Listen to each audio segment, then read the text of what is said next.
bibarwa ko abarenga kimwe cya kabiri cy'abatuye muri iyi si baba babana n'uburwayi runaka, ndetse ahangaha unasanga umubare munini wabo ari ababa barihebye bazwe indwara barwaye ntizivurwa ngo zikire burundu, ndetse bamwe muri bo baba baranazengurutse amavuriro atandukanye bivuza ariko bikanga bikaba iby'ubusa.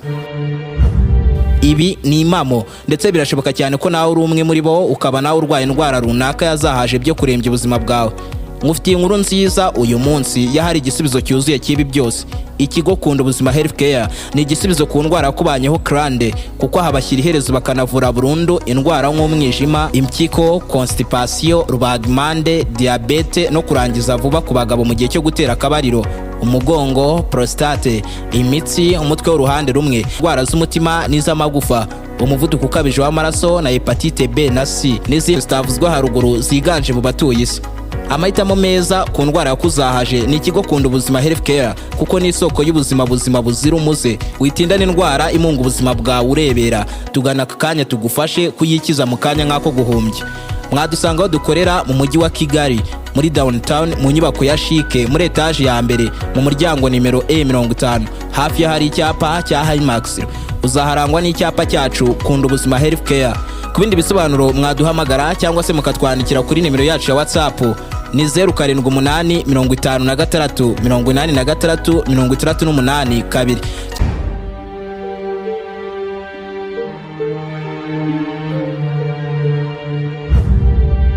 Kugeza ubu nawe uzi neza umubare nyakuri w'abamaze gupfira ahantu, gusa ariko abagereranya bo bavuga ko ababuriye ubuzima muri aya mazi barenga 1000 ubaze mu myaka yo hejuru mu cya 900, utabaze abayaguyemo mbere yaho, kandi aba ni nabo benshi kuko bahayobye ari benshi nta n'ubumenyi buhagije bahafite, birangira urwo rugendo rubabereye urwanyuma. Abigihumbi rero tuvuga bamaze kuba baburira ubuzima bwabo muri aya mazi ni abari mu bwato cyangwa se indege rusange zari zibatwaye zibavanye ahantu hamwe ziberekeje ahandi, bambuka inyanja bikaba ngombwa ko bahanyura. Ni indege zabaga zatanze raporo ku minara y'ibibuga by'indege aho ziturutse n'aho zerekeje, maze bagategereza indege amaso agahera mu kirere. Nta nubwo habarwa bamwe babaga batwaye indege zabo bwite zizwi nka private jet cyangwa se amato mato yatwara abantu bari munsi y'10 byibura, kuko bo ni ahantu batanga raporo y'uko bagiye kwambuka inyanja. Nyamara abahaca bose kizwi nuko batagaruka, kandi nibizwi neza niba bahita bapfa kuko nta kibihamya gihari, kuko abahanyura bose baburirwa irengero burundu ntihaboneke n'imirambo yabo ngo ishyingurwe cyangwa ngo ikorweho iperereza mu kumenya impamvu nyakuri y'abateye urupfu rwabo. Turi mu nyanja rwagati ya Atlantic mu gace kadasanzwe kandi gatinywa na buri wese mu isi ka Bermuda Triangle, agace gafite ishusho y'impande 3 kuva ku butaka bwa Florida muri Leta Zunze Ubumwe za Amerika ukagera ku kirwa cya Puerto Rico, ukazamuka ukagera ku kindi kirwa cya Bermuda. Aha ni mu majyaruguru y'inyanja Atlantic, ukanagaruka ugafungira ku butaka bwa Florida muri Leta Zunze Ubumwe za Amerika hamwe twaturutse, bikaba Bermuda Triangle iri ku buso bw'ibirometero birenga miliyoni. Ni agace k'inyanja kagaragara nk'ahandi hose mu nyanja, kuko hari n'amazi meza anaruta y'ahandi hose muri iyi nyanja Atlantique. Hakaba n'ibindi binyabuzima nyine bisanzwe biba mu mazi nk'amafi yiganjemo manini ya za Ushaka, ndetse hakanabonekamo n'ibindi binyabuzima byose bisanzwe biba mu ndiba z'inyanja. Ariko kugeza ubu hari kitarasobanuka neza muri aka gace, bituma amato n'indege bihanyuze byose biburirwa irengero, ababirimo bagahita basezera ku muceri guhera ubwo. Ni agace kamaze kuba kaburirwamo indege n'amato amagana, kandi byose icyo bihuriyeho nuko naho byongera guparika kuri iyi si habaye ubushakashatsi bwinshi. Abashakashatsi benshi bakomeye bakifatiramo bashaka ibimenyetso baheraho ariko barabibura, n'abagerageje kubona utumenyetso duke dushingiye ku maraporo y'amafuti. Ibisubizo byabo bose batanga nta sano bifitanye, batanga ibisubizo bidasa. Ibyo bisubizo biva mu bushakashatsi bahakorera, icyo byagukorera cyonyine ni ukugucanganyikisha bikakuvangavanga mu bwonko, kuko nawe uhuza n'undi buri wese araza akavuga ibye bwite bitewe n'iperereza yakoze. Ibi bituma hagenda hahimbwa n'inkuru nyinshi zihuzwa n'ibura ry'ibintu byose bica kuri iyi nyanja cyangwa se hejuru ya Triangle Bermuda. Aha rero bamwe uzumva bakubwira ko ngo aka gace karimo ibiremwa binini cyane bihiga indege cyangwa se ubwato bihanyuze, undi akakubwira ko ngo aka gace kabamo za alien zitangira amato zikanahanura bucumu indege zinyuzaho hejuru. Abandi bavuga ko rero aha haba inkubiri y'umuyaga idasanzwe ku buryo nta bwato bwahanyura cyangwa indege. Hari n'abakubwira ko ngo muri aka gace uturanga amerekezo iyo tuhageze duhita dukwama. Abandi bati ni gaze metane. Ibisubizo byabo ahubwo byanakuvanga mu mutwe. Hari n'inkuru zo kuri moto zivuga ko muri aka gace hapfiriye abantu benshi mu myaka ya kera cyane, none ngo bikaba bishoboka cyane ko haba hari abazimu bunze ubumwe bari muri aka gace ka Bermuda Triangle, akaba aribo batera ibi byose. Hari inkuru n'ubushakashatsi buvuga ko Bermuda Triangle ari amarembo makuru yerekeza ikuzimu epfuye mu nda y'isi. Ni Devil Sea, inyanja ya Sekibi izengurutswe n'imbaraga z'umwijima zidasobanutse. Hari n'umumotari uherutse kuntwara maze anyemeza neza ukuntu ngo muri iyi nyanja muri aka gace ka Bermuda Triangle ngo ariho Satani yamanukiye bwa mbere aza ku isi nyuma yo gutsindwa urugamba yari yatangije mu ijuru ashaka guhirika ubutegetsi bw'Uwiteka, bikarangira atsinzwe agahita hanurwa ku isi. Abamotari b'i Kigali we, muhaye ikaze mu isi y'inyanja ibitse bidasobanutse bikurura bikanamira bunguri amato n'indege bihasatiriye, cyangwa se buri kimwe cyose cyasusunikije amazuru. Mu gusobanukirwa byinshi rero kuri yo, niba ari ubwa mbere wari wisanze kuri umuyoboro mugari w'ibyegeranyo mu Rwanda, icyo usabwa ni ugukanda subscribe, ugafungura inzogera kugira ngo ukomeze gutungurwa no gusobanukirwa na byinshi cyane bimeze nk'ibicanganyo kuri iyi si nzima dutuye. Di Aime Christian, ikaze.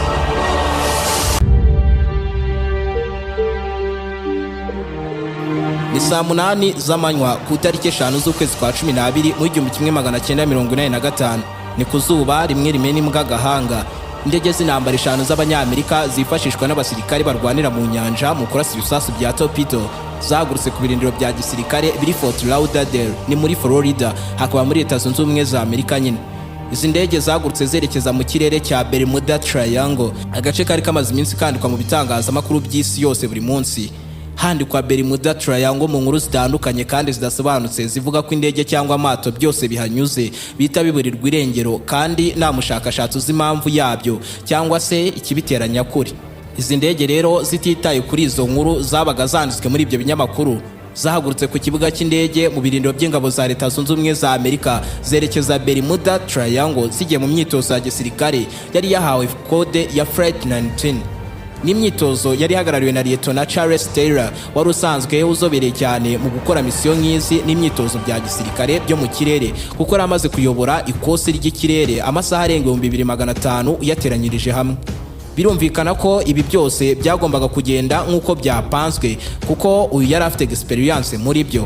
Izi ndege rero zari kuri misiyo yo kuguruka zerekeza mu burasirazuba zikajya kujugunya ibisasu hagati muri Bermuda Triangle ahitwa Chicken, maze zabisoza zikaguruka zerekeza mu majyaruguru y'ikirwa cya Grand Bahama, zikabona kwerekeza mu burengerazuba zisubira iyo zaturutse muri Fort Lauderdale, kuko bari bazi neza ko ikirere kitari buze kubisubira.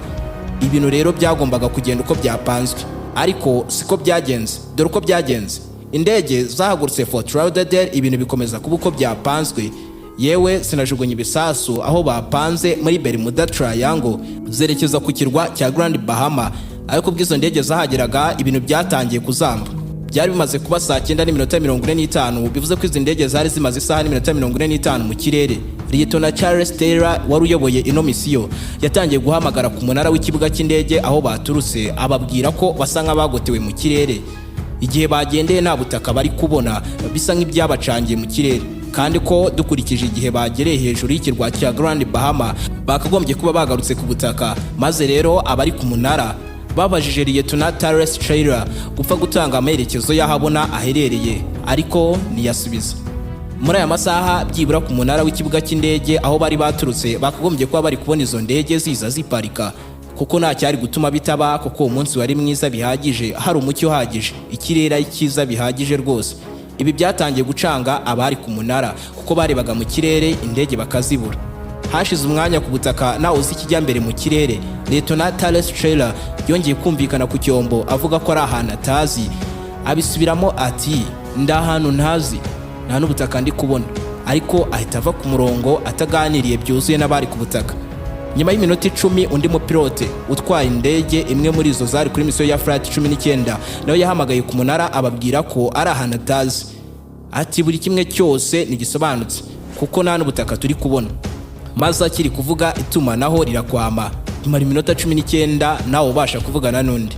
Hashize iyo minota 19 undi mupilote nawe utandukanye n'uwo nguwo utari Narrator Charles wari uyoboye iyo misiyo yahamagaye ku munara asa nk'uwataye umutwe, avuga ko ari kubona ari ahantu atazi kandi ko ntacyo yabikoraho.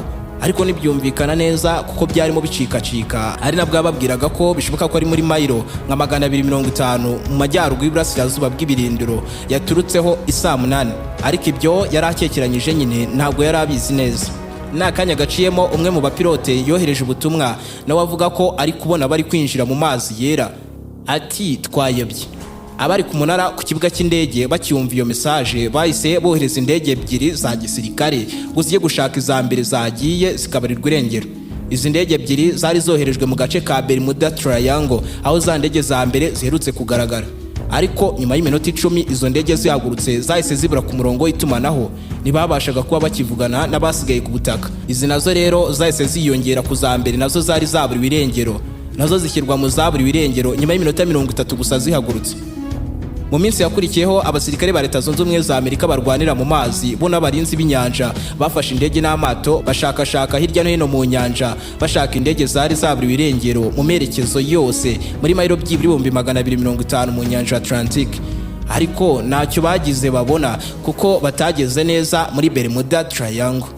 Kuva icyo gihe kugeza n'uyu munsi izo ndege ndetse n'abapilote bazo nawe uzi neza iherezo ryabo kuko nta n'imirambo yabo yabonetse, yewe n'izi ndege nta bisigazwa byazo bihari. Izi zikaba rero zimwe mu ndege zaburiye muri aka gace mu buryo budasobanutse, ndetse hagiye hanakorwa ubushakashatsi bwinshi n'abashakashatsi badasanzwe, ariko byose ntacyo byatanze. Gusa ariko bamwe muri bo bakomeje kugaragaza ko izo ndege byashoboka ko zahuye n'ikibazo cy'uturangamerekezo twazo twakwamye mu gihe zarimo zigurukira hejuru ya Bermuda Triangle. Nibyo, ikibazo cy'utu turangamerekezo muri Bermuda Triangle cyagiye kigaragara cyane cyane ku bapilote n'abari batwaye amato yagiye agwa muri iyi nyanja maze bakabarirwa irengero burundu. Umwe mu bashakashatsi yagaragaje ko byashoboka ko mu gihe izi ndege zari kuri misiyo ya Flight 19 mu gihe zari ku butaka bwa Florida muri Leta Zunze Ubumwe za Amerika ziyobowe na Narrator zagombaga gukata zerekeza mu burengerazuba zikaguruka zigana mu majyaruguru maze zikabona gusubira aho zaturutse. Ariko ngo ibisiko byagenze, ahubwo mu gihe izi ndege zaturukaga ku butaka bwa Florida zakase zerekeza mu burasirazuba maze zisanga ku kirwa cya Grand Bahama gisa neza nk'icya Florida, maze bitera urujijo abapilote kubona bongeye kwisanga Florida, maze noneho bagira ngo bari Florida, indege bazikatisha bazerekeza mu majyaruguru y'Iburasirazuba bazi ngo bagarutse ku kibuga cy'indege baturutseho. Nyamara bari bibeshye cyane kuko bari bagiye mu merekezo ahabanye n'aho bagomba kunyura. Igitangaje ni ukuntu turangamerekezo twabo kandi twapfiriye rimwe. Abapilote 5 bose bakisanga bayobye hejuru ya Bermuda Triangle hagati. Mu gihe berekezaga indege zabo mu majyaruguru y'Iburasirazuba, umwe mu bapilote yagize agatima yibwira yuko bashobora kuba bayobye, ko bagombaga kuba berekeje mu burengerazuba, yuko aribwo baragera aho baturutse byoroshye cyane. Kubibwira Lieutenant Charles byari byoroshye cyane kandi yanahise abyumva wari uyoboye iyo misiyo. Yarabyemeye maze bahita banahindura ibyerekezo. Nubwo kuri inshuro bari mu kuri, ariko bafashe umwanzuro hashize igihe kinini. Bari batinze bihagije, byumvikane ko ari urugendo runini ngo bagere aho baturutse. Ubyumve neza ko mu gihe bari muri urwo rugendo, Lieutenant Charles yabonye bamaze umwanya munini mu rugendo kandi batagera iyo bajya, maze atangira gucika intege, akeka ko bayobye kuko niyumvishaga uburyo yamara umwanya munini mu rugendo atarabona ubutaka aho baturutse. Maze indege barongera bazikatisha mu majyaruguru hamwe n'ubundi bahoze berekeza bazi ngo bari mu kuri. Nyamara bari bibeshye bwa kabiri, bari batangiye kubura noneho bagana hanyaho. Nibwo banisanze amavuta y'indege abashiranye, bivugwa ko zahise ziturika, indege zigahanuka butosho zikagwa mu nyanja ahantu runaka muri Bermuda Triangle, maze zitana ubuzima bw'abasirikare 14 bari bazirimo. Naho indege ebyiri zari zoherejwe kubashaka nazo zigahita ziburirwa irengero. Hari abatangabuhamya bavuga ko bazibonesheje amaso yabo ziturika hejuru mu kirere cyane. Aba babivuga ni abari mu bwato bwari mu nyanja Atlantique. Nanone kandi bikavuga ko izo ndege zamaze umwanya munini zishakisha zikisanga amavuta yazishiranye, nazo rero bigatuma ziturikira mu kirere. Gusa ariko nyine ibyo byose bigahuzwa nuko buri ndege cyangwa ubwato bwose bwisanze muri Bermuda Triangle uturangamerekezo twazo duhita dukwama, bigatuma bayoba bakisanga nta nzira bafite yo kubasohora aho ngaho. Nimba batangiye kwibaza igituma uturangamerekezo twaho duhita dukwama, dore uko bigenda. Ni ukuvuga ngo iyo campus cyangwa se akarangamerekezo kari muri Bermuda Triangle hari imbaraga rukuruzi za magnet ziba hafi y'ikirwa cya Bermuda mu majyaruguru ya Bermuda Triangle. Izo mbaraga rero zikura urushinge rwa compass cyangwa se akarangamerekezo rukakwereka ko aho izo mbaraga ziri guturuka ari mu majyaruguru, nyamara mu majyaruguru hanyaho ari kuriho mayiri 1200 uturutse ku karangamerekezo kari kukwereka. Ni ukuvuga ko icyo gihe compass ibi kukuyobya intera y'ibirometero 1931, urugendo byibura indege yagenda amasaha 3 kuri 4. Izi mbaraga za rukuruzi rero zendura urushinge rw'amerekezo bivugwa ko ziterwa n'ibirunga biri munsi y'agace ka Bermuda Triangle ku ndiba y'inyanja. Ibi akaba ari nabyo rero byaremye ikirunga kinini kiri ku kirwa cya Bermuda mu myaka amamiliyoni menshi ashize. Bikavugwa ko rero ibyo birunga byaremye ibibuye byinshi byahoze ari ibikoma nyine byarutswe n'iki kirunga cyabaga cyarutse, maze byakonja bigakomera bikamera nk'amabuye, hakabamo ibigizwe n'ibinyabutabire bituma habamo imbaraga za rukuruzi zidasanzwe, harimo nk'ibyitwa iron na magnetite bikunze kuboneka cyane mu nda y'isi. Bivugwa ko bishoboka ko mu ndiba y'inyanja mu gace ka Bermuda Triangle harimo toni miliyari 500 z'ibinyabutabire bya magnetite bituruka mu birunga biri mu ndiba y'inyanja. Izi mbaraga rero akaba arizo bishoboka ko zakuriye urushinge rwa compass cyangwa se uturangamerekezo tw'indege zari kuri mission Flight 19, maze bigatuma bakomeza kuyoba. Ibi akaba ari nabyo rero biba ku bandi bahageze, bigatuma bafatirwamo bakabura inzira ibasohora aho ngaho, kuko urushinge rukwereka amerekezo apfuye kandi nunamenye ko compass cyangwa se akarangamerekezo kawe kapfuye, kuko uba ukibona ruri gukora neza nyine nk'ubusanzwe. Izi mbaraga kandi za rukuruzi ni nazo zica intege amasinyari bigatera interference mu itumanaho, bituma uri muri Bermuda Triangle bigorana ko yavugana n'uri ahandi hantu ku butaka binyuze ku cyombo cyangwa ku wundi murongo runaka, kuko biba bicikacika, mbega bisa nkaho nta rezo zihari. Rimwe na rimwe umurongo wo guhamagara ukanavaho burundu, n'ibyo wumvaga bicikacika nabyo ntiwongere kubyumva. Ariko iki gisubizo si cyo gusa gishoboka. Birashoboka cyane ko muri Bermuda Triangle hasi mu ndiba haba harimo gaze metane nyinshi irenze ihagije, ikaba ariyo rero izamuka igatera ibibazo ku ndege cyangwa ubwato buhanyura. Cyane cyane bikavuga ko iyi gaze metane ariyo yateye ibura ry'indege yigeze kuhanyura itwara abagenzi 31, ikaba indege yari isosiyete ya British South America Airways, yari yarakozwe mu ntambara kabiri y'isi yose ngo igitwara abagenzi ibavana i Burayi berekeza muri Amerika y'Epfo cyangwa ibavanayo iberekeza i Burayi. Ikaba ariyo ndege rero yari nini bihagije, yabashaga guca hejuru y'inyanja Atlantique, ndetse abenshi indege bayitaga Twasuye Tiger. Ni ku itariki 28 z'ukwezi kwa mbere mu 1948 nibwo indege yahagurutse ku kibuga cy'indege mpuzamahanga cya Lisbon ni muri Portugal yerekeje muri Amerika y'Epfo. Nk'ibisanzwe ariko kuri iyi nshuro yagombaga kunyura hejuru ya Bermuda Triangle, ariko mu gihe yari mu rugendo byabaye ngombwa kwiparika ku kirwa cya Saint Marie ngo yongererwemo amavuta. Ariko mbere y'uko yahaguruka ngo ibone guca hejuru ya Bermuda, mu gihe yari ikiri gushyirwamo amavuta, raporo yagaragaje ko mu nyanja Atlantique haraza kubamo inkubi y'umuyaga ukabije uvanze n'inkuba. Ibyo byari guteza impanuka ku ndege, maze umupilote w'iyo ndege Brian McMillan wari usanzwe uzobereye cyane mu gutwara indege yahise afata umwanzuro y'uko iyo ndege n'abari bayirimo bagomba kurara kuri icyo kirwa cya Saint Marie ngo bagende umunsi ukurikiye. Umunsi ukurikiye wari ku itariki 29 z'ukwezi kwa mbere muri uwo mwaka nyine w'1948. Nabwo haramutse imiyaga ikabije cyane mu nyanja Atlantique hagati, ariko mu kirere imiyaga yasaga nk'iyagabanutse ariko itashizemo burundu. Nibwo rero pilote Captain Brian McMillan yahagurukije indege kuri icyo kirwa bakomeza urugendo, ariko barimo bagendera ku buhagarike bwa metero 200 gusa hafi y'inyanja, kuko hejuru cyane hari inkubi y'umuyaga ndetse n'inkuba biteye ubwoba. Mu gihe yari atwaye indege hejuru Atlantique mu masaha y'ijoro hafi y'isaa 9:15 yahamagaye ku munara w'ikibuga cya Bermuda bwa mbere birakunda, maze rero mu kuganira ndetse no mu kugereranya kwabo bumvaga yuko nyine indege byanga bikunda iragira kuri icyo kibuga isaa 11 z'igitondo. Ubwo rero ku munara w'ikibuga ku kirwa cya Bermuda bongeraga kuvugisha abari muri indege isaa 9:50, itumanaho ryari ryavuyeho batabasha kuba bavugana. Ku munara rero barategereje bongera guhamagara indege isaa 10:40 z'igitondo. Ni ukuvuga ko babahamagaye habura iminota 20 ngo iparike nk'uko byari byagereranyijwe, ariko nabwo kuri iyi nshuro itumanaho ryaranze kubavugisha ntibyakunda. Nibwo kuri iki kibuga cy'indege bahise babona yuko indege ifite ikibazo kiri serious, maze bahita babimenyesha ibirindiro by'ingabo za Leta Zunze Ubumwe za Amerika ku kirwa cya Bermuda. Bahita bohereza indege z'intambara ngo zijye guhiga indege Twasuye Tiger yaburiye mu kirere ikaburirwa irengero burundu, yanabuze ku murongo w'itumanaho.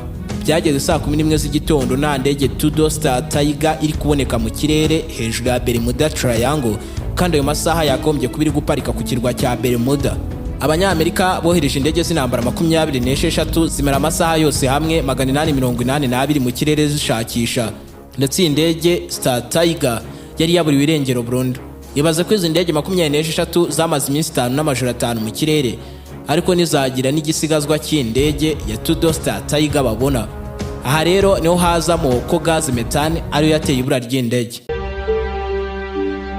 Nibyo nk'uko nabivuze mu kanya kashize, mu ndiba y'inyanja mu gace ka Bermuda Triangle haturukamo gaz methane iterwa n'ibinyabutabire biri mu ndiba y'inyanja bizwi nka methane hydrate. Iyo rero ubujyakuzimu bw'inyanja busa nk'ubwiyongeyeho kubw'impamvu runaka, ibituma gaz methane ikomeza kuzamuka. Iyo rero iyi gaz methane izamutse irenze ihagije, irenze urugero bikagera hejuru y'inyanja, bishobora gutera ibura ry'indege cyangwa ubwato muri iyo nyanja mu buryo ngiye kukubwira. Ni ukuvuga ko iyo gaz methane ibaye nyinshi mu nyanja, ibigabanya ubucucike cyangwa se density y'amazi. Ibyo bikabyara icyitwa water aeration cyangwa se foamy water.